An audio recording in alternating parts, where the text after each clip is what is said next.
You say that really loud. I heard something about punishment, but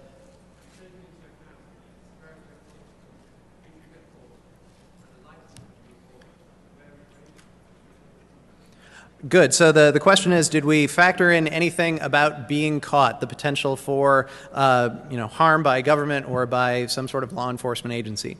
No, we did not. When we've surveyed students in the past about their perceptions of different types of punishments and the deterrent effect of different punishments, it appears to be relatively ineffectual. There have been a variety of different social science studies looking at computer attack, and the only time that deterrence has any kind of influence at all appears to be with regard to software piracy by university-sanctioned groups, but less so from law enforcement and otherwise. So we didn't include those items because we thought we weren't going to get much bang for our kind of instrumental buck. But it is something that could matter, particularly in other nations where there might be more oppressive or authoritarian kinds of sanctions. So certainly it might matter. As we branch out into other nations, we're going to look at this issue with some depth. There was a question over here? Yeah.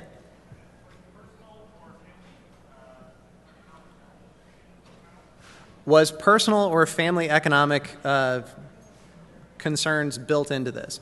We did include items for employment. There was, are you full-time, part-time, unemployed? We didn't include anything about their actual sort of income level, but just looking at employment as a measure, it was non-significant across some of these models, so we threw it out. So it doesn't appear to matter, but it might in some of the other nations that we're looking at. So that is something to keep in mind. Yes, sir.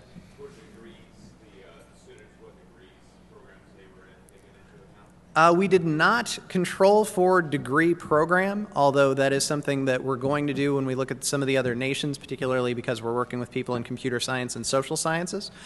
We didn't include it because it hasn't necessarily been a significant predictor aside from early studies of computer crime with regard to being in an IT program. Appears to be a more significant predictor, but it is something that we're going to include later.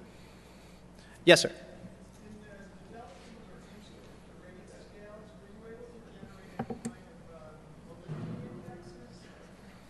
Yes, we do have some validity instruments. They can be provided if you're interested in seeing them. In particular, the emotive national identity, outgroup antagonism, and group equality items were taken from relatively heavily tested research, so they have some validity already in the empirical literature.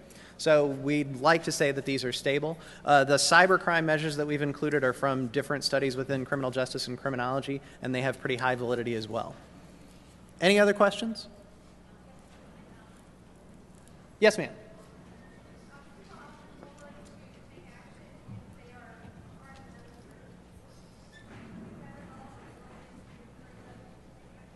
Oh, okay. Did we measure anything with regard to encouraging others to take action, so kind of spurring activity by others? Not necessarily. If you wanted to think of it that way, perhaps the posting on Facebook or Twitter might be something of an enticement to others or an inducement, but not directly spurring action by others. No, we didn't include that. We kind of debated back and forth about including things like engaging in denial of service attacks or explicit types of attack, but did not include them just for fear about how individuals might perceive it. We included it as some control measures. Have you ever created malicious software? Have you ever used it? But the proportion of respondents who said yes was so low that they provide relatively little in terms of explanatory power. But the enticement question is something that we should definitely look into. Any other questions? No?